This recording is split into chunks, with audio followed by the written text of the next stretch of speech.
How's everybody doing? This is Mike for Working Class Thoughts, and tonight's episode is going to be on the Freemasonry. So, no one knows with certainty how or when the Masonic fraternity was formed. The widely accepted theory among Masonic scholars is that it arose from the stonemasons guild during the Middle Ages.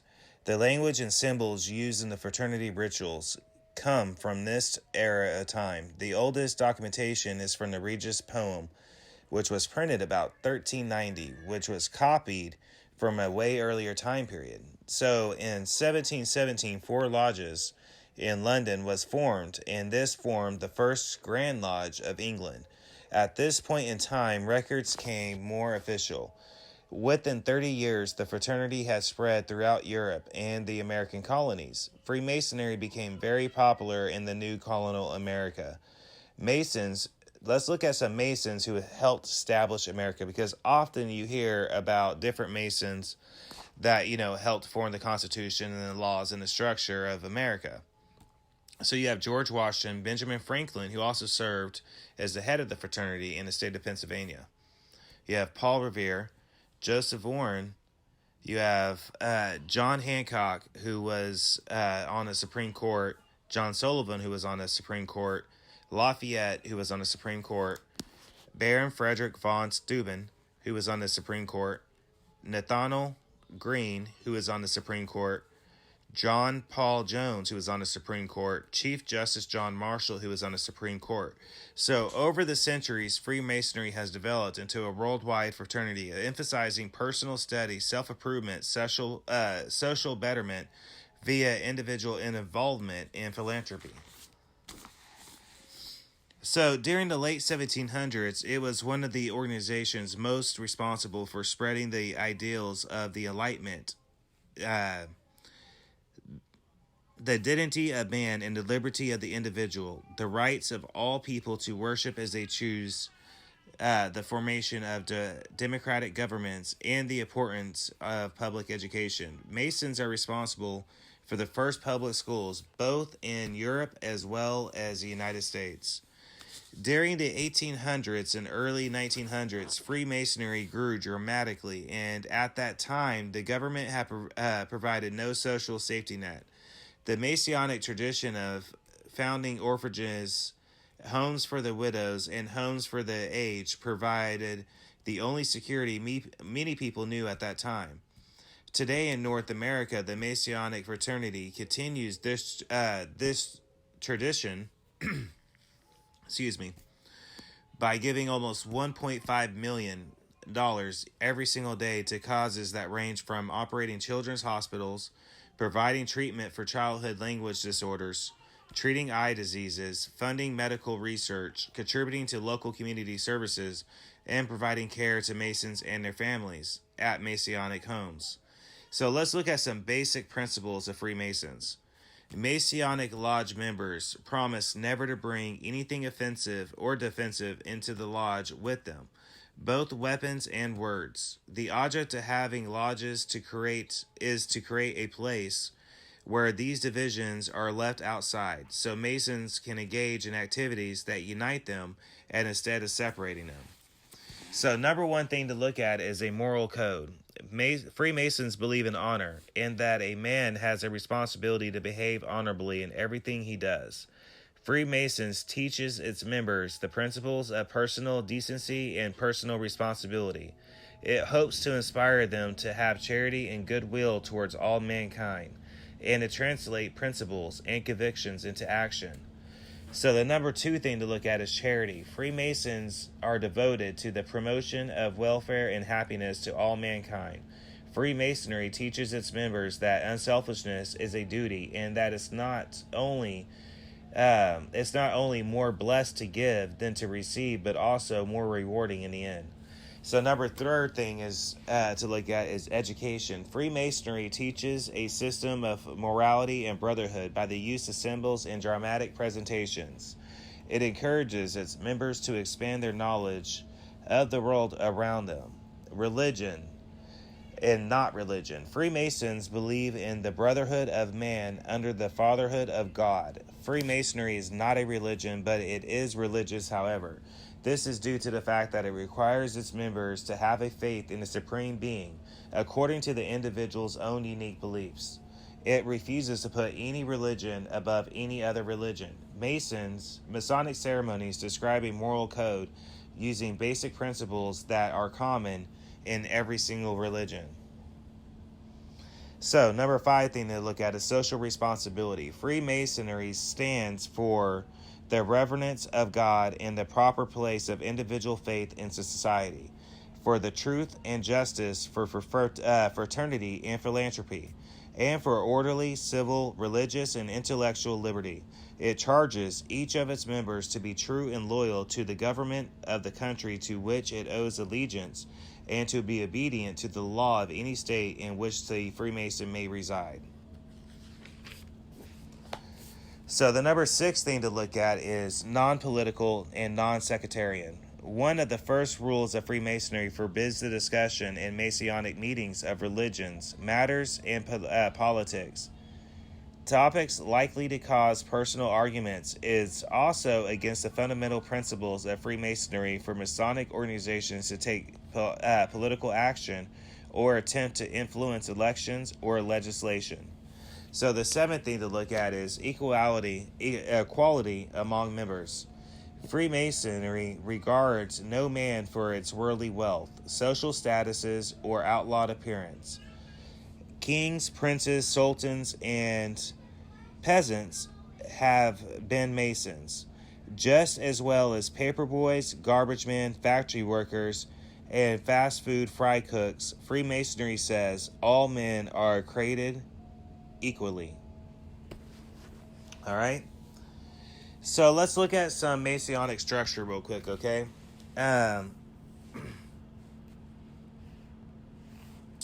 So the Masonic structure into the degrees, you have the first degree, which is entered apprentice. You have the second degree, which is fellowcraft. You have the third degree, which is master mason. You have the second degree, or you have the, sorry, I lost track here, guys, sorry.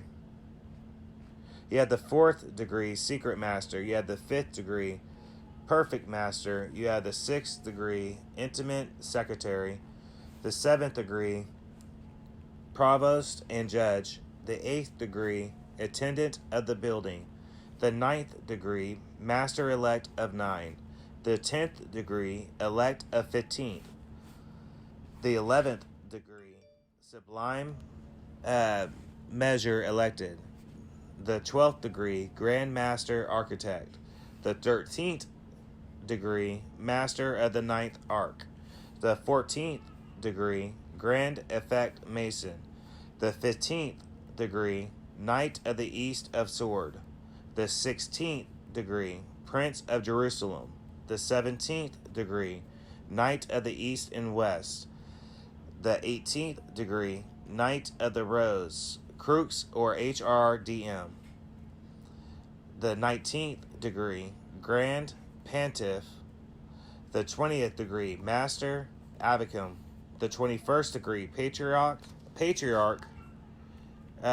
not yet. The 22nd degree, Prince of Libraries, I think. 23rd degree, Chief of Tabernacle. 24th degree, Prince of the Tabernacle. 25th degree, Knight of the Brazen Serpent. The 26th degree, Prince of Mercy. 27th degree, Commander of the Temple. 28th degree, Knight of the Sun. 29th degree, Knight of St. Andrew. 30th degree, Grand Elect Knight KH. 31st degree, Grand Inspector, Inquisitor, and Commander. 32nd degree, Sublime Prince of the Royal Secret. 33rd degree, Sovereign Grand Inspector General.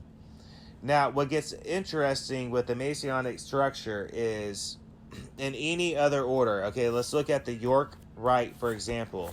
The York Rite, you must go through Freemasonry. You must earn uh, your first, second, and third degrees in Freemasonry. And then once you enter the York Rite, the fourth degree in York Rite is Mark Master, and the fifth degree is Past Master, uh, virtual. The sixth degree is Most Excellent Master. The seventh degree is Royal Arc Mason. All right. Then this brings you into Orders of the Red Cross, which you do not achieve until the 13th step in Freemasonry. Then it brings you into the Order of the Knights of Malta, which you will not be able to enter until you earn your 12th degree. And then it enters you into the Order of the Knights Templar, and you will not be available for that until you enter your 11th degree, which is Sublime Master Elected. All right? And then you have other type of sects that you could join, such as Royal Master, Select Master. All right, these are different ranking systems that you achieve once you achieve into these. So we're going back into the York Rite right now. So you got your Royal Arc Mason, right? So after that, you have your Royal Master, and then the 9th degree would be Select Master. The 10th degree would be the Supreme Elect Master. The 11th degree is the Start Orders, and the 14th degree will be Shriner. Now, an interesting thing about the Shriners, in order to be a Shriner, you must achieve, in Masonry, you must achieve your first degree, which is Entered Apprentice, your second degree, Fellow Craft, and then you must get your Master Masonry. So basically, in order to join any other faction of Freemasonry, you must already be a Freemason. Okay, what that means is you must already be a member of a Freemasonry lodge in order to join other lodges. And what they call this within Freemasonry is, okay, so once you earn your degree of Master Mason, then you're what's known as a Blue Master, okay, or Blue Lodge Mason, okay. It's or Blue. What is it? Sorry about this, guys. It's once you achieve your Master Mason, you're known as, you could join the Blue Lodge as well. Okay?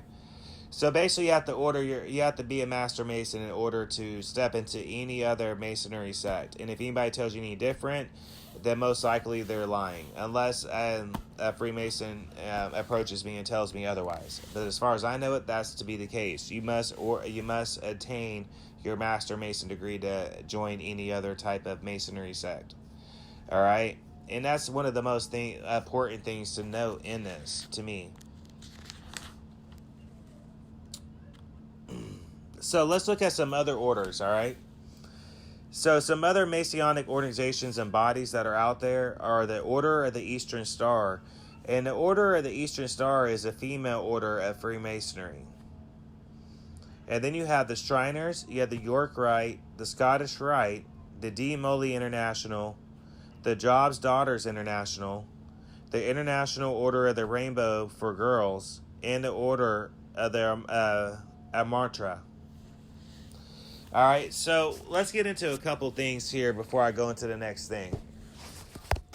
So often within conspiracy theories, you'll hear ridiculous stories and ludicrous, outlandish statements about things that Freemasons are involved with.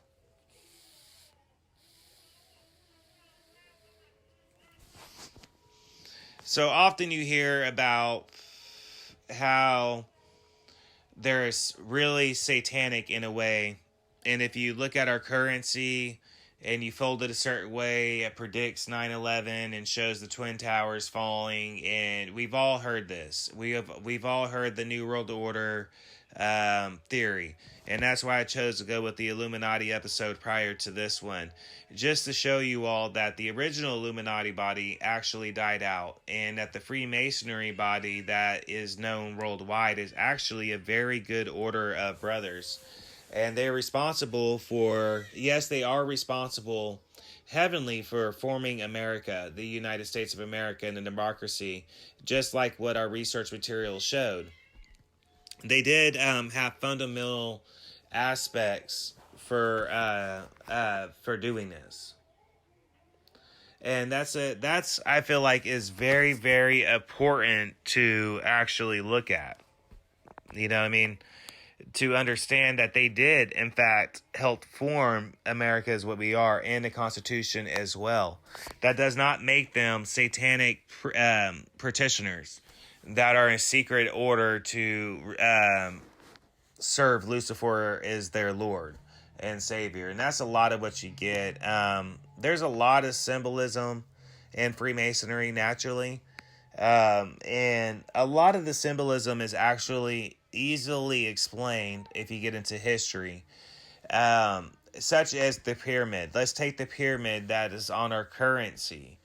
At that time period, whenever George Washington and Benjamin Franklin and everybody was forming the basics for what the American government would be, that type of language and symbolism was actually very commonly used among many people at that time, and they were not actually in a satanic way whatsoever whenever they were being used. And that's an important thing to note whenever you go into this.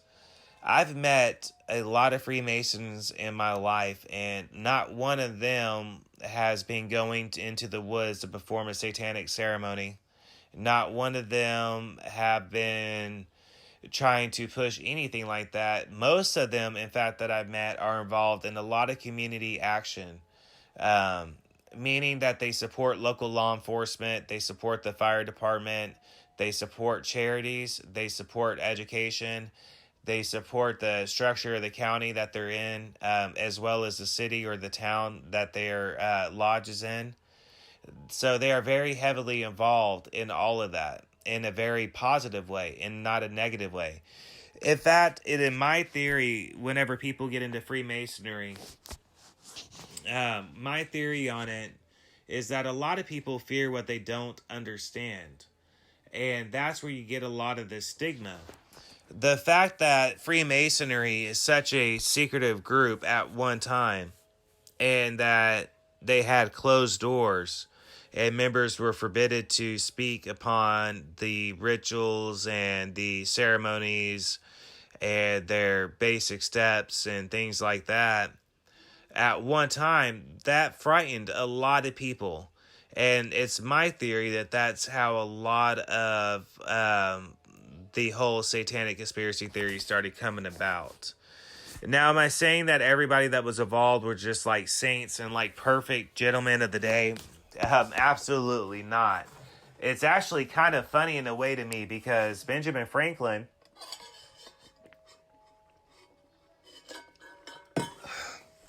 it's actually kind of funny to me because Benjamin Franklin was actually a wild dude, man. He was known to participate in orgies. He was known to push boundaries. He was known to enjoy a good drink. A good pipe is what the word that I read about him said in a bar, you know. And he was known to be the center of attention in the party. He was very vocal about his opinions. And at the same time that he was doing all that, and yes, it is true, he was a member of the Hell's Fire Club.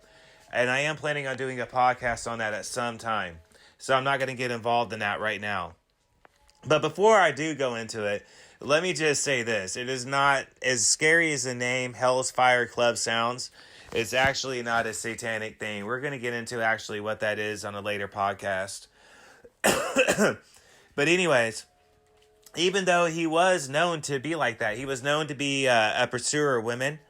He was a very intellectual. In fact, one of the laws of the land at the time was the forbidden on scientists. They were not allowed to do, I think I want to say it's called Doppler procedure, but I'm not too sure. But it's where they take a dead body and they could actually study it once it dies. This was forbidden because of religious practices at the time. So Benjamin Franklin would arrange for these grave diggers to drop off the bodies to his house, which therefore he would send off to different universities professors that he actually knew. Which actually advanced the medical study in a great deal at the time. It rocketeered the American scientific structure as well as the European. And the reason why I say the European medical field as well is because Benjamin Franklin was the ambassador for the U.S. to the not the consulate, but to the England at the time, to Parliament. So you got to understand all this was in play. So I'm just bringing him up because he's my favorite person from that time period. Anybody who knows me knows I love history, so he's actually one of my favorite historic people. So, but absolutely, George Washington was responsible for a lot of great things, and he was our first U.S. president, and yes, he was a Mason. Shaquille O'Neal is also a Freemason. There's numerous athletes, NFL players and such that are Freemasons. Numerous police officers. There's numerous females that are members of the Eastern Star. Excuse me 1 second.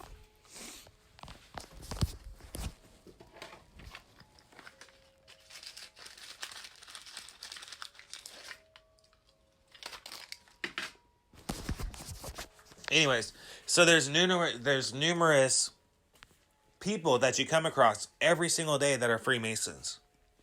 So no, there's no grand organization that's trying to destroy the world or do population control or spraying chemicals to slowly kill everybody. I just don't see that as a fact. At all. Until someone proves me differently. I mean, honestly, I just don't see the Freemasons as a bad thing whatsoever. In fact, I see them as a tremendously good thing. And I respect Freemasonry a great deal. However, I will be quick to say that there are a lot of celebrities out there that claim to be Freemasons or attached to the Order of the Eastern Star, and they'll throw up the goat's horns, or they'll throw up the all-seeing eye, or they'll wear shirts with Aleister Crowley on it, or wear shirts of sayings like, "Do what thou wilt shall be the law of the land." And the reason why they're doing this simply is because of the fact that so many people seriously do believe that organizations such as Freemasonry are evil and are satanic. There's a great deal of fear about them, which I find very, very disappointing.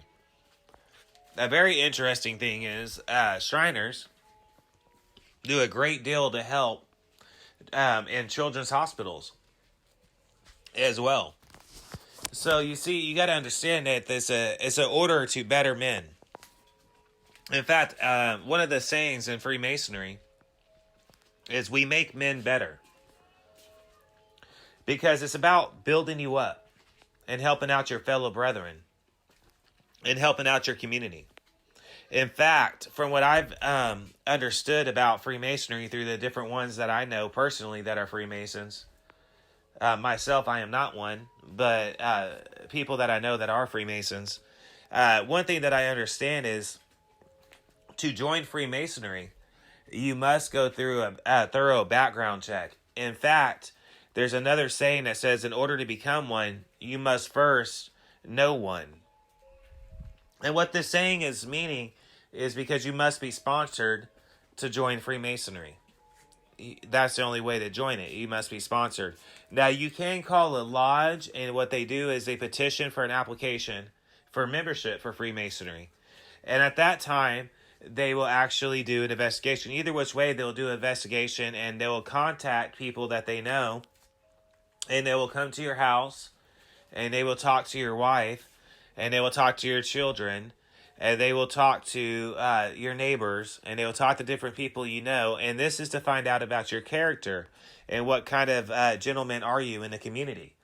So they want to know what kind of worker you are at your job and what kind of person you are at home, because after all, Freemasonry is about making good men better.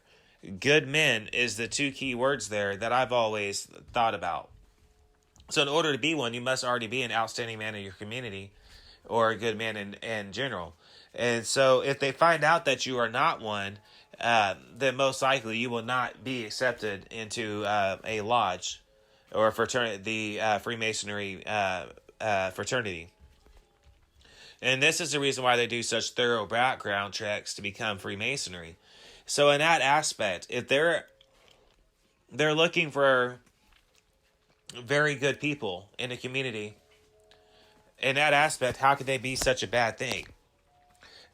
You got to understand something. Psychologically, the psychological play into what I'm saying is there's so many people out there that if they're not allowed in your building, if they're not allowed around your people, you know what I mean, and the things that you're about, you know what I mean, then they grow afraid of you, and they start whispering and coming up with all kinds of conclusions about what you're doing.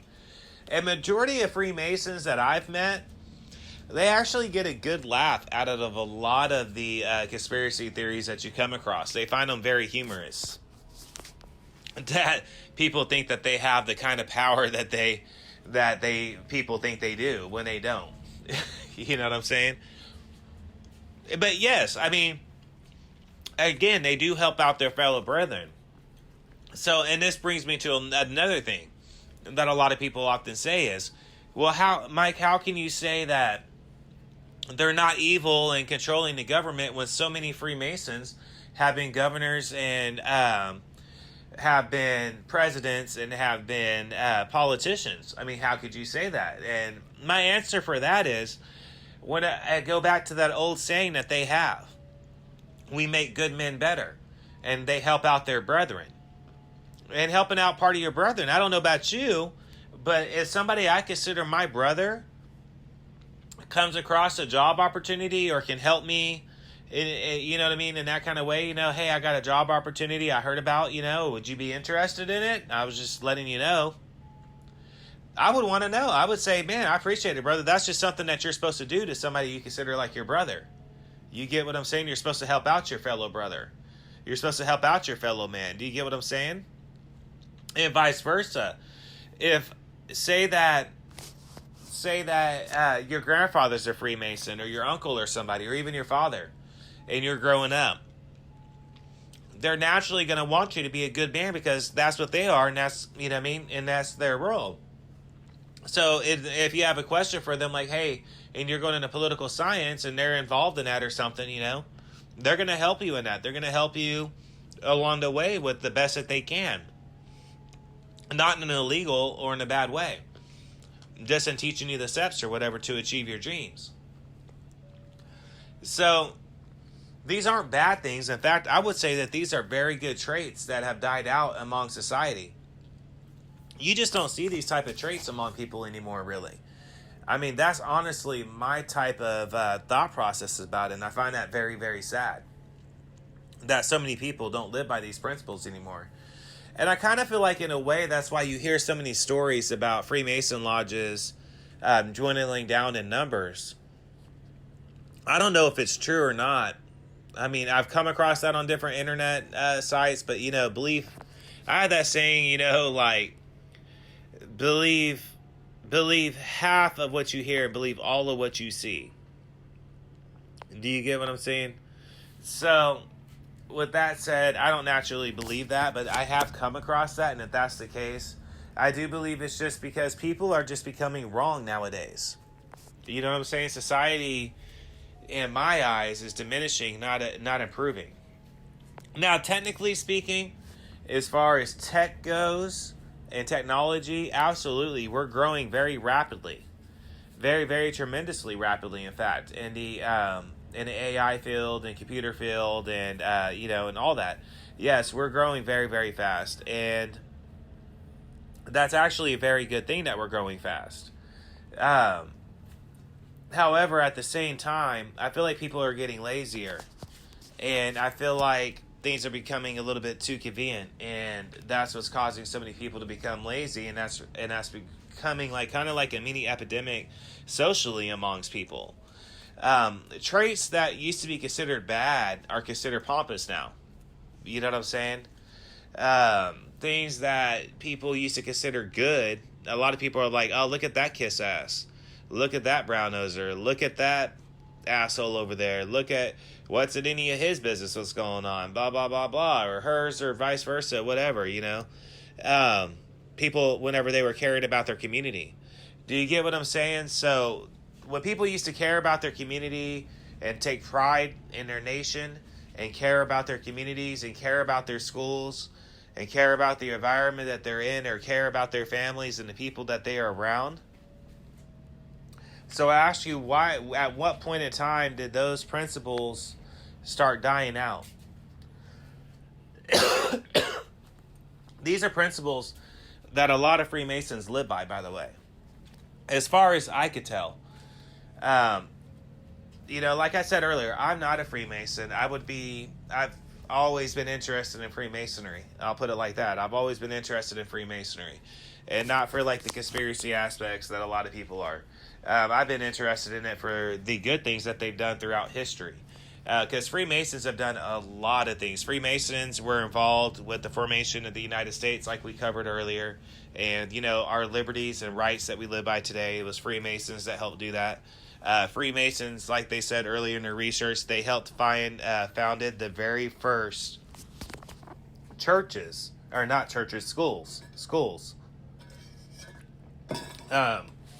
Schools in both Europe and America. They're also responsible for the formation. I want to say I almost want to say they're responsible for the formation of like like police departments and stuff like that, and fire departments, but I'm not too sure about that. I can't accurately say that, so do not quote me on that. I'm not going to sit here and accurately say that. I know that for a fact because I don't. However, they're just responsible for a lot of good things around the world. I mean, and they were actually involved with stopping and the big push for joining everybody in the war effort in World War II. A lot of Freemasons in the United States both in Europe and England and stuff like that, were responsible for the push to help defend people during wartime. And they do a lot of amazing things in those aspects, and they do a lot of amazing things with charities for families and disaster relief efforts. Again, as I stated earlier, they're really big about philanthropy. And philanthropy is a very good thing if you're able to afford that. And like we covered in the Illuminati before, the guy that founded that was actually because he could not afford the fee of what the Freemason lodges were at the time. So you have to be, like I said, you have to be like a certain. I think you have to be a certain establishment in your life, in your community, to be a Freemason. I mean, I've met people that are Freemasons. I met a lot of them. And I consider some of them good friends of mine, in fact. With that said, I'm not going to go into who they are or whatever. And I know what they stand for, and I know about the good things that they've done, both individually and both in the community as well. It's just something that goes hand in hand with Freemasonry, the betterment of man and the betterment of mankind. Is just something that goes hand in hand with Freemasonry. Everything that I see and everything that I've read about them and everything that the people that I know that are Freemasons, everything that they've told me about it is just hand in hand, just good and good and good and good and good. So, there's a lot of that. So I'm not going to sit here and say that they like cover for each other as far as get them off. Hey, like if a cop sees somebody and he's a Freemason, they get off on a charge or something like that. Absolutely not. I don't see Freemasons doing that whatsoever. In fact, there are a lot. I don't remember the actual number I came across, but there is a shit ton of law enforcement officers that are actual members of both Freemasonry and the Order of the Eastern Star. So that's what I'm saying. They're about the community, and they're about the betterment of the community. So they're not a satanic organization that's bent out on destruction and rule control. That's just not what they're about. I don't buy that whatsoever. I do say that there are some people that are historic, like Ronald Reagan and some other people that have dropped the NWO word, which is New World Order. They have dropped that word here and there. But that's not a whole collectively organization that stated that. It wasn't a whole organization that stated, hey, this is what we're going to do. That wasn't a whole organization that stated that. And nobody can say that because that's not what happened. You understand? It was just an individual person. And I can't stand it when I come across people in general that do that. You know what I mean? Just because one person did or said something does not make the whole profession or vice versa a whole organization bad whatsoever. In my opinion, it does not. It makes that one person and the action that they did bad, not the whole organization collectively. That's not how that works. It was just the one person that did it. So no, in general, so that's what I'm saying. Like, there might be some Freemasons here and there that have done some bad things. I'm sure there is. But I'm not going to say the whole organization is evil and bad because of those one select individuals here and there. That's just not something I'm willing to do. So, again, I do have a lot of respect for Freemasons. I do have a lot of respect for members of the Eastern Star. I'm sorry, ladies, if I have any female listeners that are members of the Eastern Star. I do apologize that I haven't done a segment on them yet in the Secret Society. If you would like me to do one, you can contact me on my Working Class Thoughts Facebook page, or you can contact me via Snapchat or on my homepage here at acre.com, or any of the other segments that I'm broadcasting from. And you can find those available as well. I'm available on the Play Store, and I'm available on the Google Play Store as well. So both iTunes and Google Play Store. So you can contact me in numerous ways if you'd like me to do a segment on that. I do have numerous other secret, quote unquote, secret societies that are out there that we are going to cover in this series I am calling Secret Societies. In general, I mean, it just seemed right because I'm going to cover numerous different secret societies. So that's what to look forward to here on Working Class Thoughts. I hope you enjoyed this little segment on Freemasonry. If I got anything wrong, feel free to let me know. You know what I mean? Trust me, I am one of those people that if I'm proven wrong, I'm proven wrong. You know what I mean? You know what I'm saying? It's just that. But however, I did try to do my best I could to cover the actual history of Freemasonry and some of the modern things that they're responsible for doing, and some of the people that, you know, throughout history that have done that, and disbanding some of the conspiracy theories out there, and then why in general I just, you know, disagree with them. So look forward to another exciting episode coming your way about another secret society. See, I almost spilled it right there, man. Anyways, yeah, I mean, you know what I mean? We're going to do another one, and we're going to do a couple more, in fact, on different organizations. And like I said, this has been Mike for Working Class Thoughts. I hope everybody has a fabulous, great day and evening, and I hope that everybody had a really good Memorial Day weekend as well. And I guess it's back to the grinding stone for most of us, as it says. I know for myself, and I know for most of everybody else, Memorial Day weekend's over, so everybody's going back to the grinding stone at work. Ain't nothing wrong with that.